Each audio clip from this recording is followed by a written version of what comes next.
I got to say I'm not the spokesperson to of GMA. Fix It I got to be careful on that, but you can say who I and am, Flip It. or I can say. The current real estate. If you want to learn how to buy the right property at the right price and learn how to project and control costs, then you've come to the right place. Our host, Tony Raffin, is from the #1 Remax team in southeastern Michigan, and Kevin McClellan is Mr. Flipper Extraordinaire. Now, let's welcome Tony and Kevin. This is Fix It and Flip It. Did we do a mic check? Can everybody hear me? Test 1, 2. Okay. We're a disaster today. Nothing seems to be working right. Oh, this has been a week from hell. You know? A week from hell? It was your birthday, though. Happy birthday, Tony. Oh, thank you. Oh, Yeah. I Happy almost birthday. forgot. 43. You never look so good, man. 43. No, I'm 75.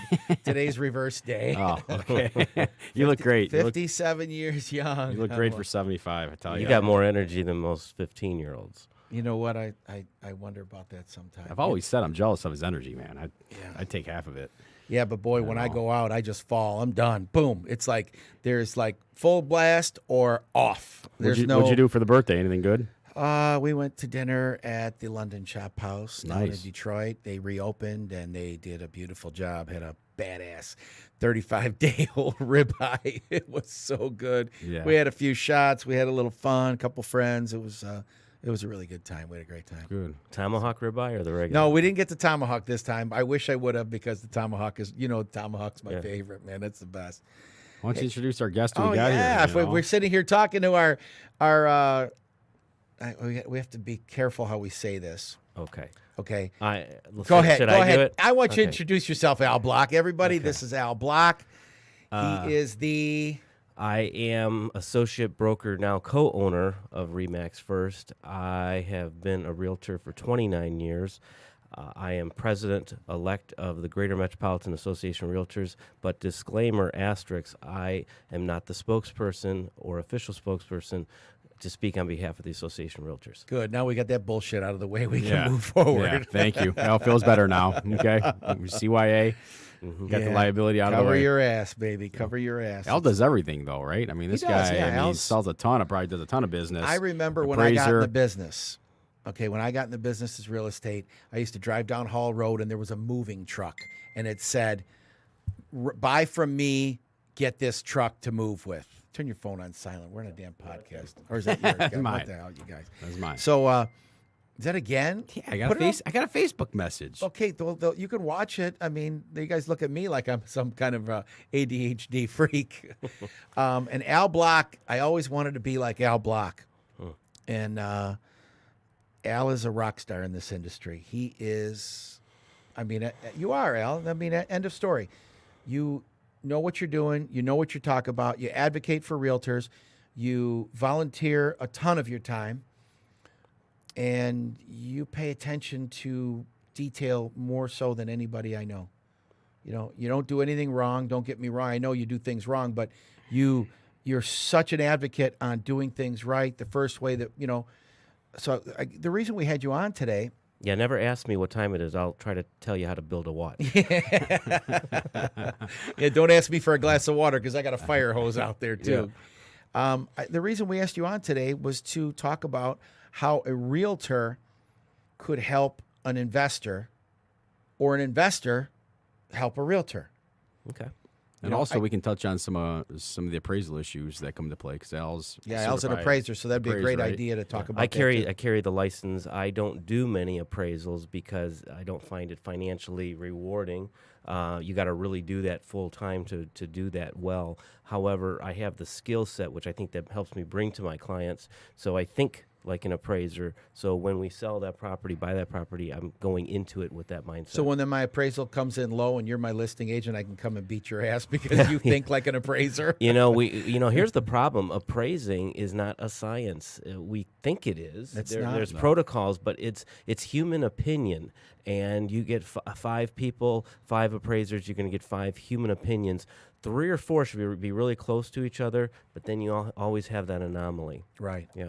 And unfortunately, most of the time, you're not going to get 4 or 5 on the same property. You're No, gonna get no. one, maybe two. Maybe two. I just dealt with it on 2 of my properties that were renovated and on the market.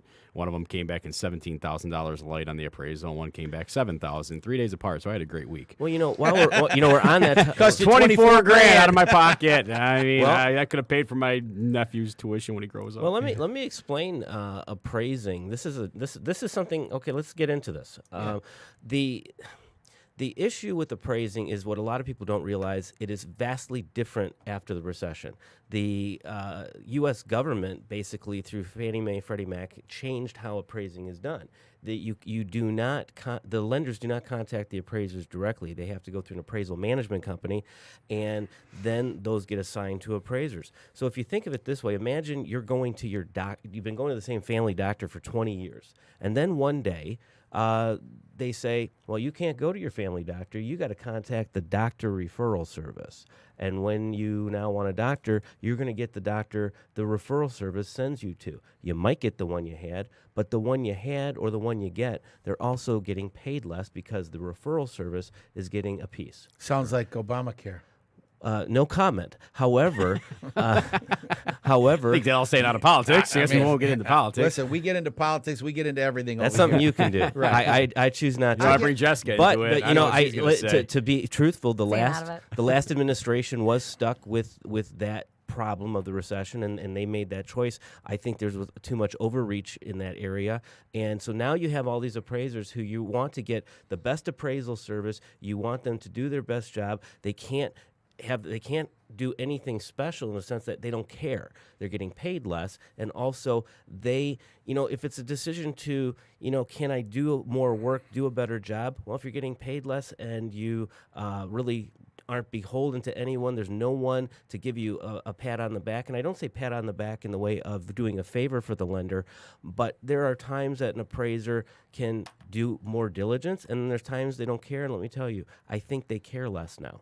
Well, Because they lost their business. But Can you isn't imagine it if you were- true that when an appraisal management company, who I call the pimp, the appraisal management company puts a deal on they put on their website, they'll have an offer. Hey, I've got an offer at 123 Main Street, Royal Oak, and we're going to pay $200 for this appraisal, even though they're collecting $500 or $450. Okay? Sure. And nobody wants to do it for $200. So then the next, hour later, they go to $250. And nobody comes in yet. Is that how it is? Is it like Yes. is it like That an I auction personally system, don't know. or- I don't know That's that. how it's done. It never may heard of be. that. It's probably just like the same way Equator back in the day gives a task or assigns agents, like who's the first to say we'll do Well, it. this is not the first. They do it on a bidding system. So Okay. they start at a low price. They try to get somebody to do it for a low price. You can always find somebody that's slow, and maybe they'll say, you know what? Yeah, I want to do it. I'll go do it. And then they go do it for $200. In the meantime, the appraisal management company gets $450. They make $250. Yeah, I'm unaware of how that system That's works, how it but I works. do know that the appraisal management is getting a piece that the appraisers used to get. Right. And so you would have appraisers that are very good, would get a lot of business, and then one day their business just went. Right. And then the appraisal management company has a person that they have on staff that they call a reviewer, and they basically review it. So they're basically the pimp, and you're, as the appraiser, you're the whore. in some I respects, know it's a bad way to say it. In some respects, Is it that a was bad way to say it? Yeah, Okay. it is. But it's But true. it's true. But in some respects, the issue is they wanted non-biased appraisals. Well, this is a part that's always troublesome to me. The appraiser gets all the purchase contracts. Yes. And so a part of me is always thinking it should really be kind of like refinance appraisals where they're given nothing. Right. And you go Blind, in yeah. unbiased. And that would be the best way to do it because they're thinking, well, the appraisal management companies keep it unbiased because you can't, the lender can't pick one. Well, the appraisers aren't supposed to be biased if they're doing it right anyways. So it's a very tough area of concern in the lending industry. There's pros and cons to it all. All I know is that when anybody is asked to do the same work and get paid less than they used to, They're not going to do as good of a job. it's common sense. And then to top it off, the appraisers are under such scrutiny by the federal government. Oh, you overappraised it. We're going to come after you. Not only we're going to take your license, we're going to put you in jail. Well, there was a lot of appraisal fraud. Well, there out there. is We some know new legislation that is put out. I don't know if it was passed, but there is now they have a time limit on that sort of thing. It can't hang out there forever, and that was something the appraisers were very concerned about. So that is something that I'm not sure if it was Michigan Association of Realtors or on the federal level, but that is something that has changed. I mean, at the end of the day, I think what we're all agreeing upon is that there's just the term human error. There's an element of human error in all the appraisals, right? It 'Cause is it's human. human. Like It's like not- you it's said, not- there is no scientific. And that's why. But it's not error. It's opinion. And because it's opinion, and And this is usually something- there's error that when Well, let's humans get- are involved, there's Well, error. let's get into contracts. Let's get into what a lot of realtors even miss, and this is something I do for my own clients. A lot of the real estate contracts out there, if you look at the small language, and this is something you as a seller, especially all investors, sellers have to be aware of.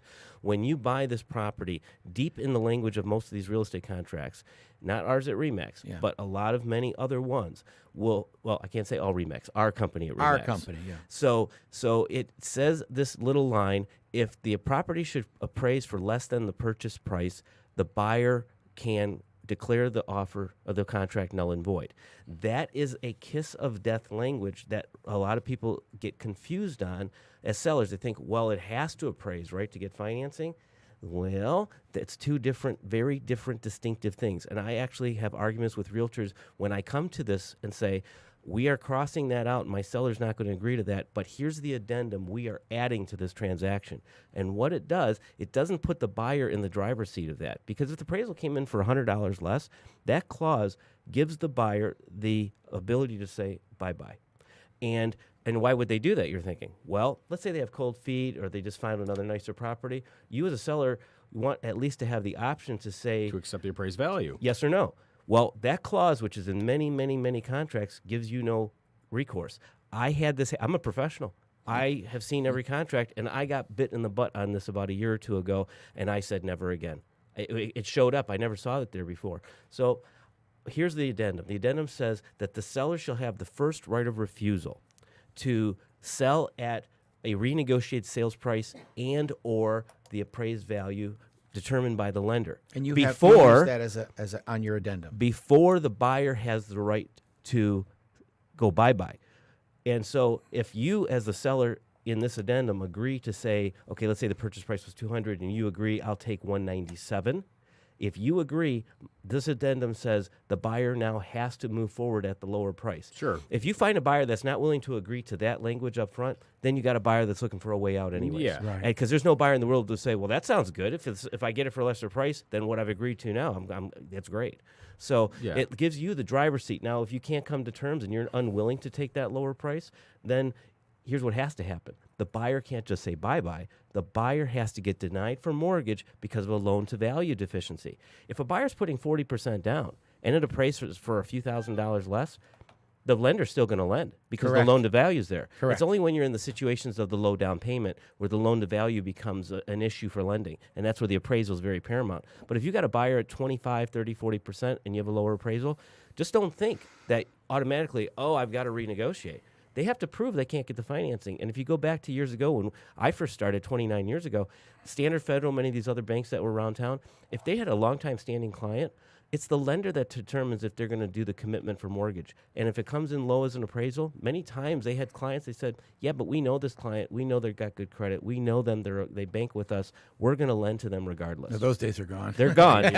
But technically, especially if you've got people who are getting portfolio loans, it's up to the lender eventually to deny that mortgage. Yeah, with a or not. portfolio loan, that would be similar. And So the theory that we have to sell at appraised value, it must appraise. Man, don't always think that. There's more to this. But if the buyer has no money to really bring to the table Sure. and the realtors don't want to work, I mean, Sure. it's you're stuck. I mean, both my deals, pretty much shot a gun to my head. You either want to take the appraised value or not, or go back on the market. Yeah. Which is never fun, and have to go through more offers and another inspection and another appraisal. And Understood. Stretch us out 30 to 45 days. Understood, I'm an but investor. let's be very careful up front. Before we sign that deal, let's look at the languages that's in there, and let's not have the buyer have the driver's seat on saying, I can just leave this because of any reason for $1 under the appraised Well, value. that's where I think Tony said in the lead-in is that having a super experienced. I mean, you have a first-time agent or a first-year They're not agent. gonna know. They're not even gonna. No, I mean, they have no I got to clue. explain the PA to them. They might and know, the but it's process rare. to them. It's rare. Right. But those little things can really save you. If I'm an investor and I need to turn this deal because I got one coming down the pipe with a huge profit margin, you saving me by getting this deal done because of that language and that one addendum is huge, right? I mean, it's worth its weight in gold if I can turn that money and go make another $50,000 or $60,000. All right, Kev. So now we'll change the questioning to you. Yeah. Knowing that situation, here you are, a seasoned investor, flipped over 100 homes. Why aren't you your own realtor? I don't want to be a realtor. Because because I'm a representative of the Association of Realtors, two syllables. Realtors. Realtor. Not realtor. Yeah, Realtor. it's like chalk on the.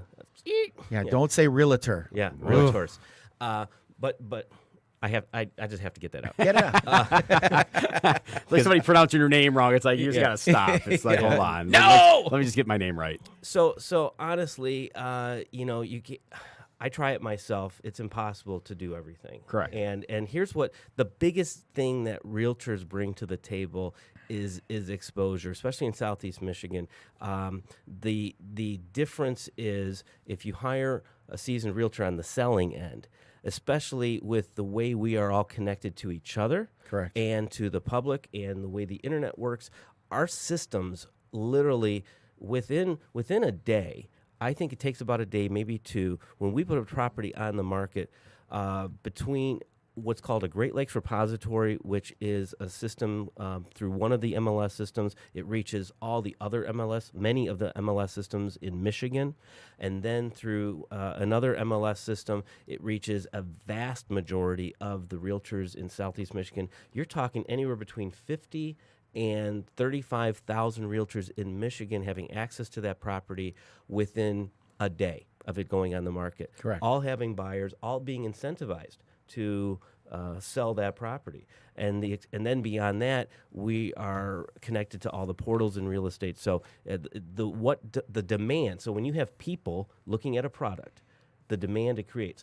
Look at eBay, for example. You put something, I don't know what it is. You put a watch. You're selling a watch. You put this in your local little Macomb Daily or Oakland Press newspaper. You put an ad out there. But if you put it on eBay, it reaches the world.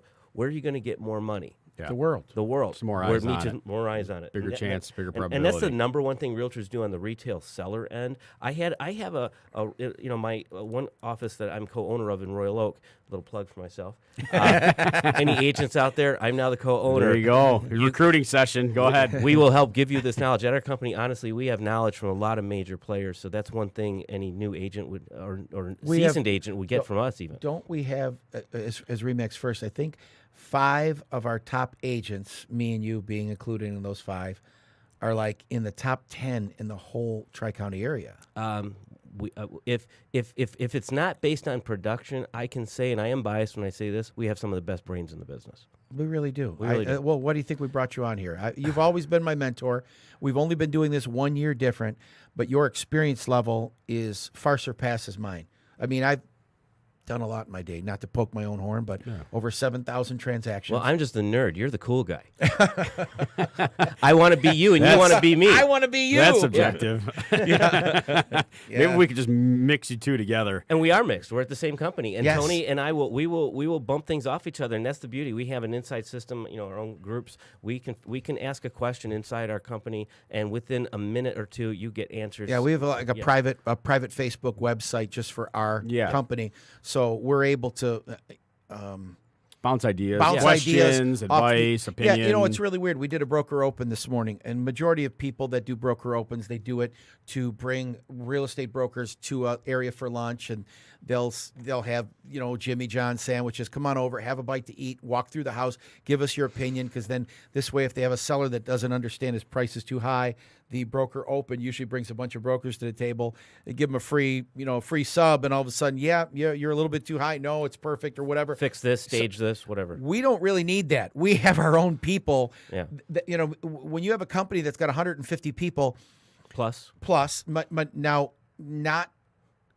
people have to realize our 150 agents is actually small for some other names that we don't want to talk about initials. Sure.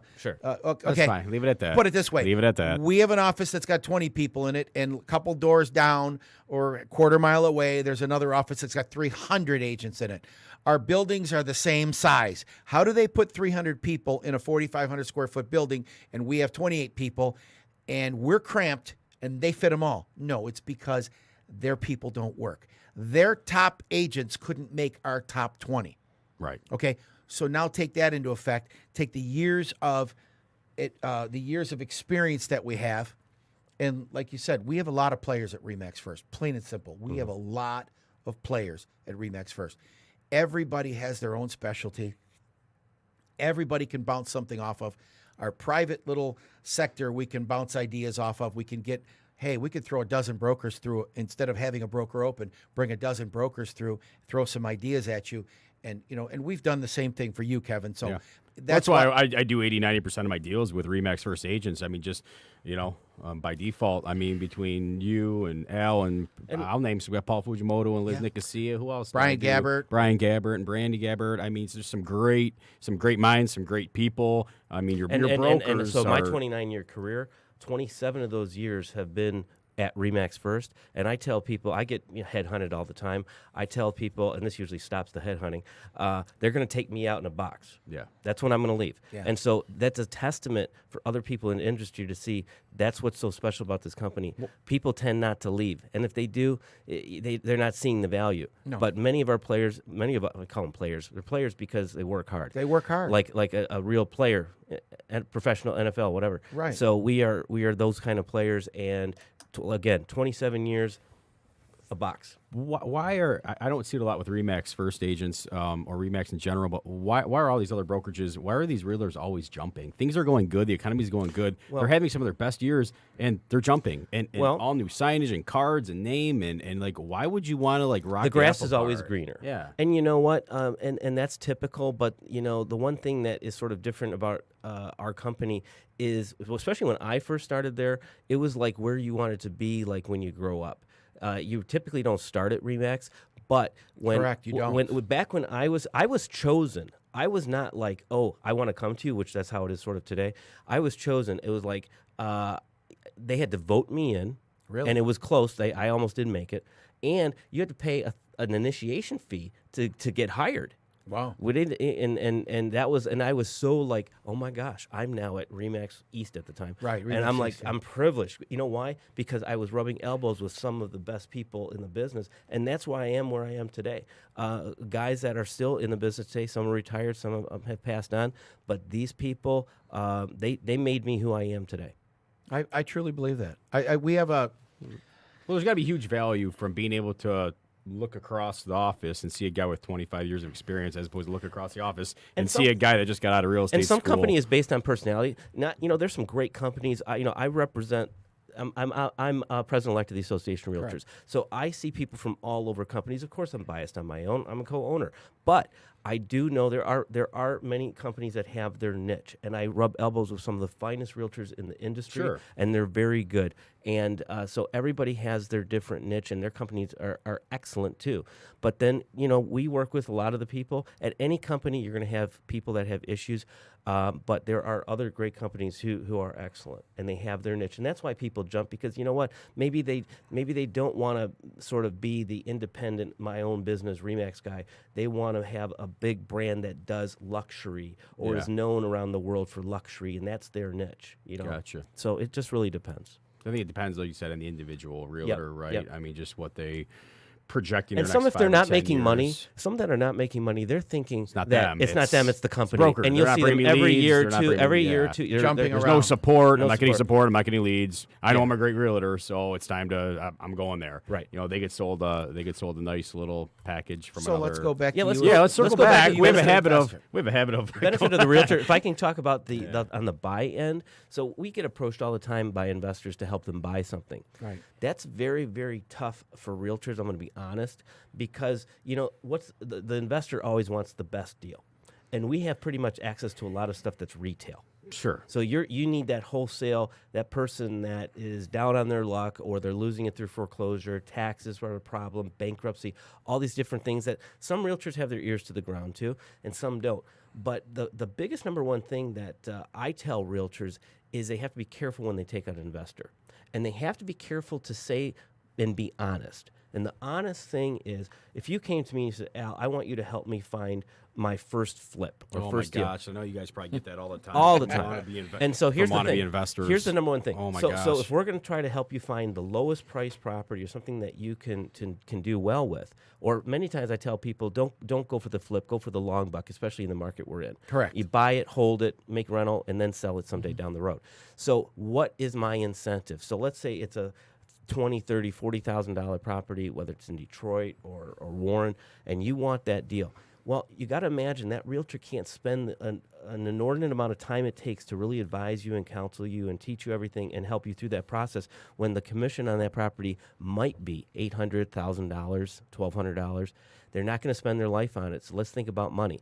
A smart realtor will say honestly to you, I will help you, but I need a fee beyond what is just in the MLS Sure. paid by the seller. And I've done that with certain clients, and they have paid dearly, but they get me. And the ones that say they don't, no, I'm not going to do that, They don't deserve you. They don't get me. No. And they might get someone else, and that's fine. It's just that if you really know your stuff, an investor's smart to pay someone, and especially some might even ask for a retainer, but pay someone that has the knowledge. And because you have knowledge, Tony. Yeah. And so, like, I couldn't come to you and say, hey, help me, and I want you to find me a $20,000 property. You may do it, you may not. But It goes back to the appraiser thing. Yeah. If I'm not getting paid that much, Right. and I will say the one thing about Kevin is Kevin has loyalty. Mm-hmm. Kevin's word is his bond. And I don't need a contract with him. If you buy from him, he's going to let you list. And so you're not only making on the buy side, but you're making on the list side. And then you could also resell it. He never squanders about you making money. He wants you to make money because he's making money, and he knows without you, he's not going to make money. And that circles back to your question a half hour ago. Why do you use a realtor? Why I don't want to be a realtor, right?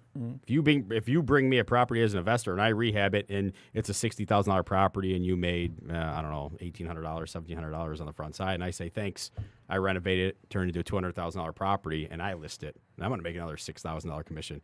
You're never going to bring me another property again. Never. We're friends, but let's face it. Right. You got other investors you can work with. It's just that Absolutely. we work really well together, and you know the way I do my houses. And let's talk about that. You mentioned contract. So a lot of investors aren't like you. You're astute. You understand. You probably would have no problem signing a buyer agent, whatever it is. But many new investors out there, don't be afraid.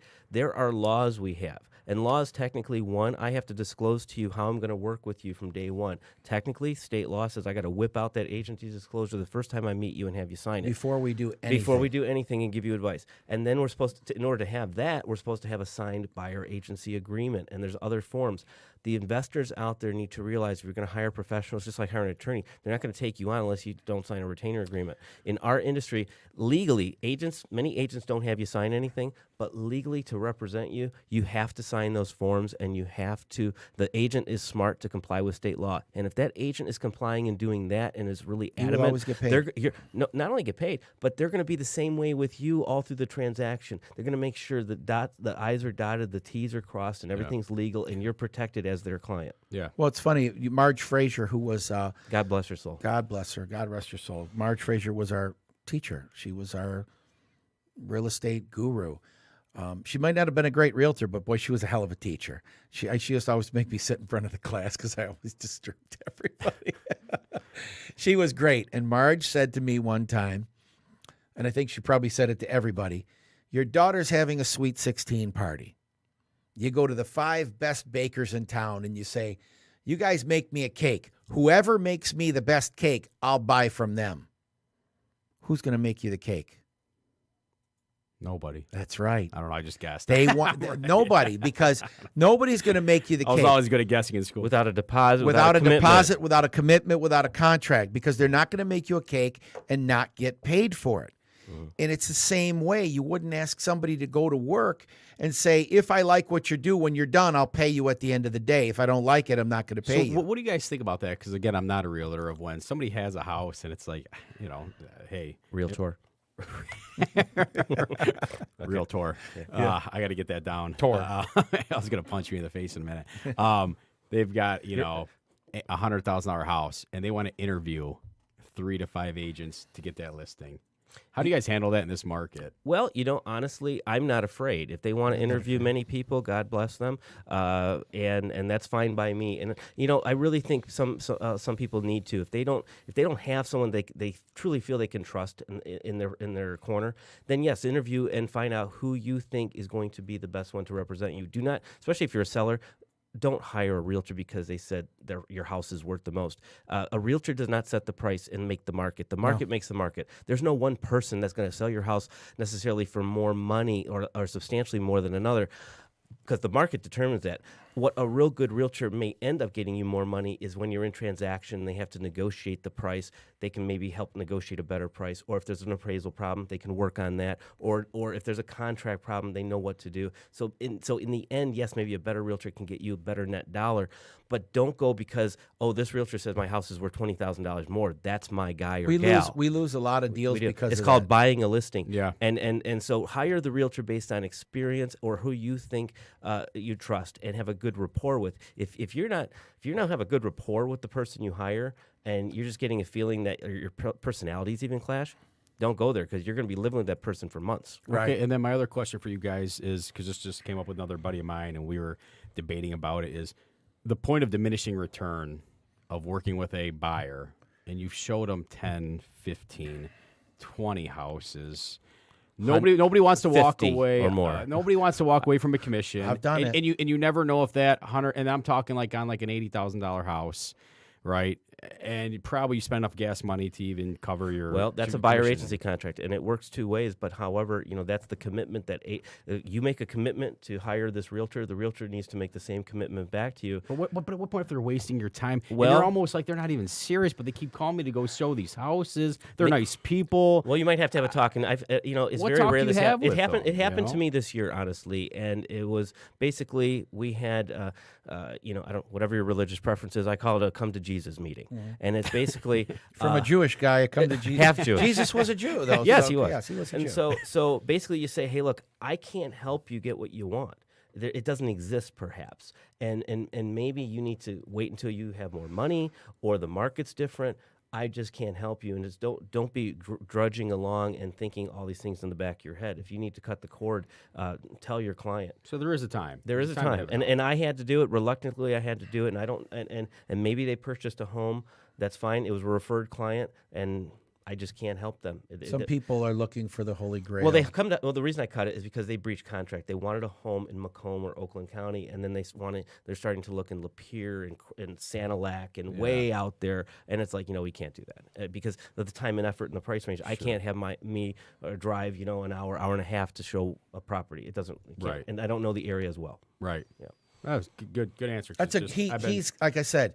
I told you he's a plethora of knowledge when I wanted him on. Yeah. He knows what he's talking about, and sometimes the hardest thing for us to do as realtors, we have so much invested into somebody, is firing a client. But I think my biggest thing is, like you said, I don't mind the interview process. They think they're interviewing me. I'm interviewing them. Mm-hmm. That's a good point. And I do a buyer counseling session with every buyer. I sit them down. I take them, especially retail clients, people just going to live in their home, like not an investor. But I basically will say from the time we talk today to the time we're going to go through this whole flow chart, and we cover everything from the now moment to turning the key and moving in, and every detail in between. So when all these things come up in transaction, they are not scared or what's that, why is that, because we've already talked about it. I've informed them, and I spend a good hour plus on that minimum. But I learned years ago, if I don't inform the client what the transaction's like, they won't know. Even an investor. Investors sometimes don't even know what they don't know. And so, you keep talking about the benefits of real. Well, Kevin's learning stuff every day. Well, you learn everything. I mean, every house you learn something, right? And so that's something investors need to know. There is a distinctive difference. A realtor is not necessarily a real estate agent. There's distinctive difference. So if you hire a real estate agent, they cannot call themselves realtor unless they're a member of the Association of Realtors and abide by the Code of Ethics of the National Association of Realtors. There is a strict code of ethics. There's a complaint system. There's a system by where that agent, if they don't comply, the public and or other realtors can make a complaint and seek justice, so to speak. What percentage of real estate agents are a realtor? Well, I believe it. I don't know for sure, but I believe it's about 70%. Okay. Okay. Well, because Major- commercial majority. There's a people lot of aren't- commercial that are not members, but there is commercial boards of realtors that are. So there's I believe approximately 1.2 million realtors in the United States, and I Wow. believe there's about 2 million total practitioners of real estate agents. So we're all real estate agents or brokers, but we're not all realtors. The majority of residential people, I would say, are realtors. How much time do we got left, Jess? Oh, probably about 10 minutes. Okay. One question I got for you guys is I guess I'm interviewing both of you guys today. Well, everyone, Well, to be able to sit down with 50 years of experience, I have all these questions because I'm not an agent, but I do so much business and I'm in the real estate game. people laugh. People laugh. Just excuse that one because people are saying, you guys do you interrupt each other all the time. And I'm like, well, that's because we're having a conversation. Yeah. We interrupt each other because something comes to mind. It's hard to throw the track off. So I like the fact that you're asking us questions now. Yeah. It's just it's not a different So one of my format, it's biggest just a things that I ask you conversation. guys is the barrier to entry in any career affects everybody in that line of work, right? For me at the PD, I got to go through a rigorous testing, a 6-month academy. You really can't work. I mean, it's hard. I mean, all the testing to be able to do that job. I feel like the barrier to entry to become a realtor, Amen. is low. Yeah. And I think Well, let's speak on that. Yeah. So obviously, want I'm not your I'm not a opinion police on officer. that. A lot of Right. respect for police officers. And the difference is what you do for a living. If you don't do it right, people can die. Or you can die. You can die, or the public can die. You're here to protect and serve. Sure. So there's life and death in what you do. I've never heard of anybody dying in a real estate transaction. I guess it could happen. Get a couple people angry at each other. yeah. You never know. Someone's probably postal. happen. But that's I guess that's part of it. There's no typical. There's no violent crimes involved. What we do, in a sense, it's all civil paperwork type things, and the barrier. Yes, I wish it was higher, but here's what happens. Any industry, whether it's what you do for a living or real estate, even the top doctors, the cream rises to the top, and you will see in our industry probably the top 10% are the ones who are doing the business, and the public sees that. The public is smart enough to know they can compare apples to apples, and very quickly over time they can judge who they think is very good, and the industry kind of washes itself. Sure. There's that turnover. Your business, because of the barrier, your career, because of the barrier of entry, the academy basically does that right up front. Sure. Yeah. Yeah, I see a lot of these young agents that literally you guys have all dealt with $400, some- 40 hours of school, and I'm an agent. It doesn't mean you know what it's you're just, doing. I list one of my properties, we get an offer, and it's just a cluster because I've got a experienced agent, reputable agent, and we're dealing with some kid that can't even fill out the purchase And you know agreement what? properly. And we It's were all new ones. you're all new ones. And you know what?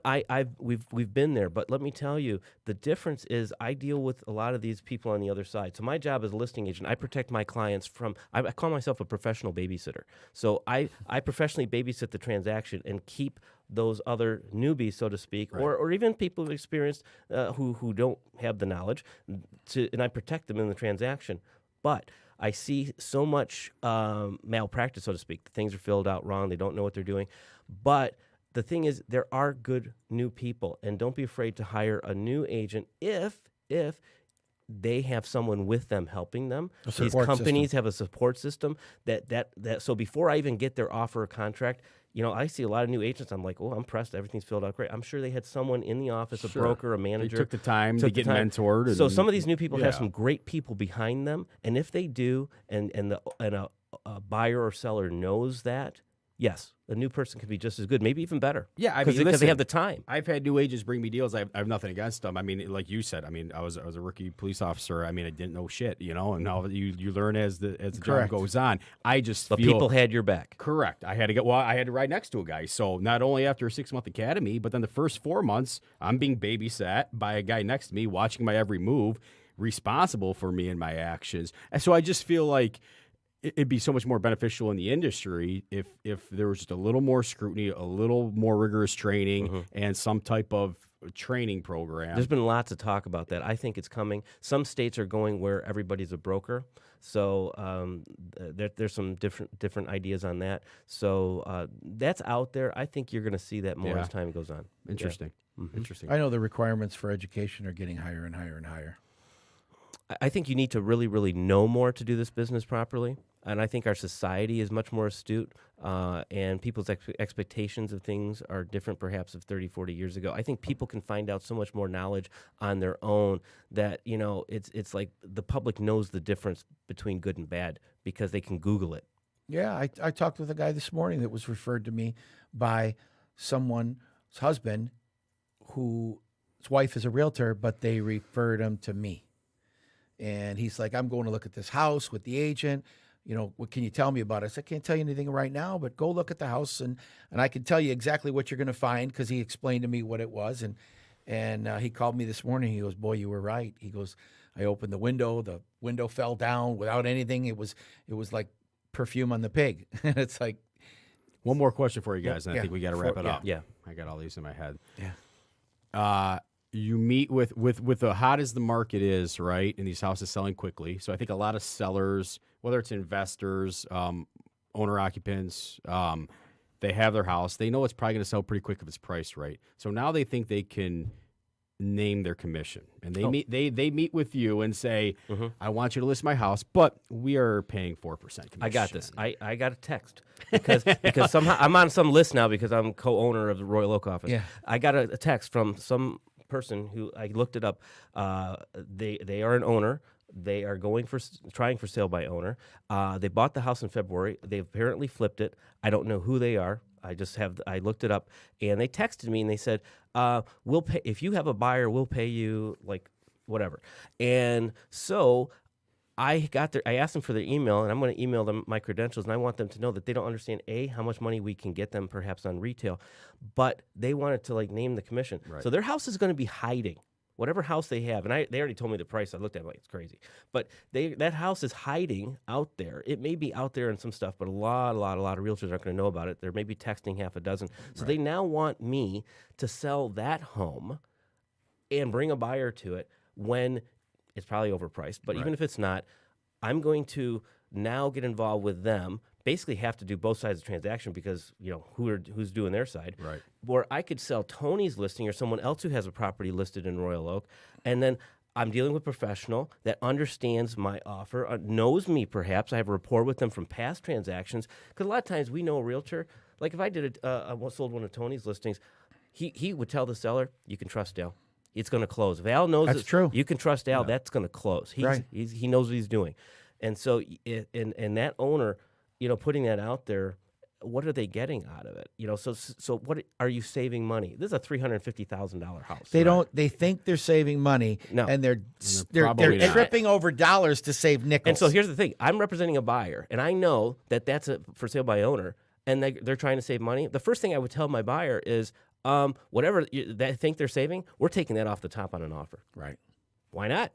But They're not paying me. But what if they came to you and maybe I misunderstood. If they say, when they want to sell, we want you to list this house, but we're only offering a 4% commission. However you want to split that up. Well, here's the thing. A disclaimer: Yeah. every real estate broker can charge anything they want. This is America, and any seller has the right to agree to what they want to pay. There's no cap. There's no There's fixed. not an 8%. No, There's no No. cap. No, there's no. You know what? There may be some laws of averages where it ends up at a certain place, but it's not something that it is negotiable, and it is something that you could try to negotiate. But think of it this way: you're a seller. The test actually for you is to see which realtors agree to it quickly. Because if you get a realtor, if you say, "Okay, I want you to list my house and do it for 4%," and the realtor says, "Okay, Done. how quick did they lose their own money? How Right. quick are they going to want to lose yours? Right. Okay. If Are they I that can't desperate? negotiate a couple or whatever percent I want for me, Right.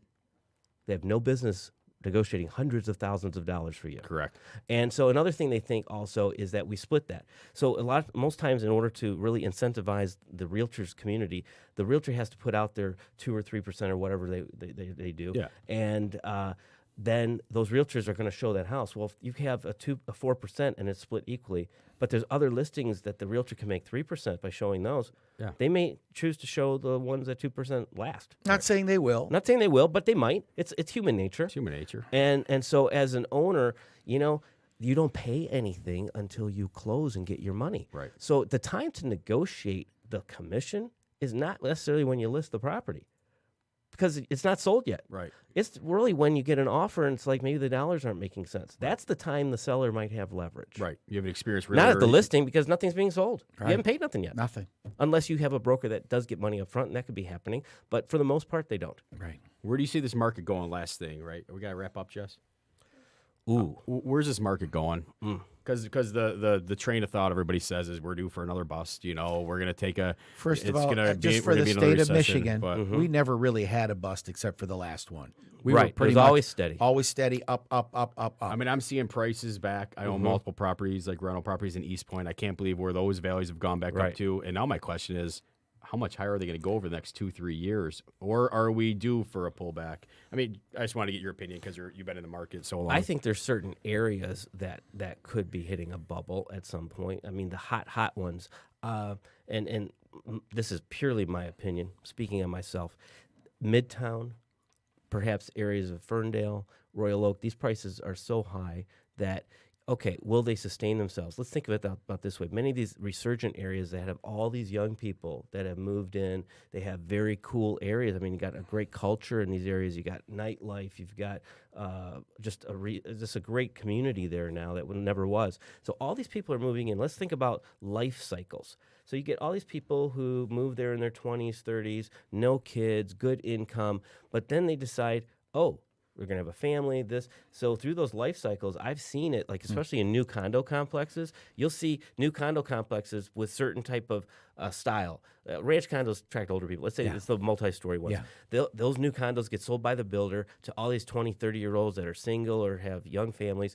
And then you see like in 5 to 10, maybe 10 years usually, that cycle, like everybody's selling at the same time because everybody's getting married and or having kids at the same time. And we now need a garage, and we have dogs, we need a fence, we need a yard, we need all these different things. Now we're thinking schools. So then that cycle happens. So I'm concerned a little bit about those certain areas that attracted all these young people. But if they all go through these life cycles around the same time and have to sell at the same time, will that sustain? That's a lot of factors. really, really good analogy. A lot of factors I involved. knew it, but I never put it into words. That is an amazing analogy. Well, and that's why I was here today. So it's time to plug, baby. It's time to pay the piper. Yeah. Al, if any of our listeners would love to get a hold of you, how do we get a hold of you? They can call me either at 586-489-8109 or 248-397-5256 or alblock.com. Facebook? Facebook, sure. Google me, Al Block, A-L, and Block, like H&R, but without all that money. And you can get a hold of Kevin at 586-855-4041. If you know of a neighbor, a friend, you have a rental property you want to just liquidate, an unfortunate death in the family, and you guys just need cash and want to be done with it the next week, I can close you out quick. No headache, no appraisal, no inspection. Give me a call. And likewise, if anybody has a house they want to sell and put on the market's super hot right now. Tony will get you top dollar, or Al can both list your house. Or if you have a house that you identify that you want to buy, you guys finally found your dream house, give either of these guys a call. But Tony's number is 586-773-4400, or find us at the Raffin Team on Facebook. Or if you've got any questions about the show, or you want us to talk about something that you like, look us up at Fix It and Flip It on Facebook. We are also check my Facebook page out, Cash, the number 4, Your House Now. And that'll give you a little bit about my cash buying business. And share this podcast with your friends. We're on, what were we on? Yeah. iTunes, YouTube. iTunes, Google Play, Stitcher, SoundCloud. Did I get them all? Basically. Yeah. Where all the podcasting is. If you go to a podcast website, they're there. We're all there. Share this video. Invite your friends to like our page, Fix It and Flip It. And that's it for this week. We'll see you next week Al, with another guest. Would you come back? I'll come back. Oh, we'd love That have went you quick. back. I got a lot more questions Yeah. for Al. So Thanks, Al. everybody Thank have a you. good week. You've been listening to Fix It and Flip It. Yay, good with job.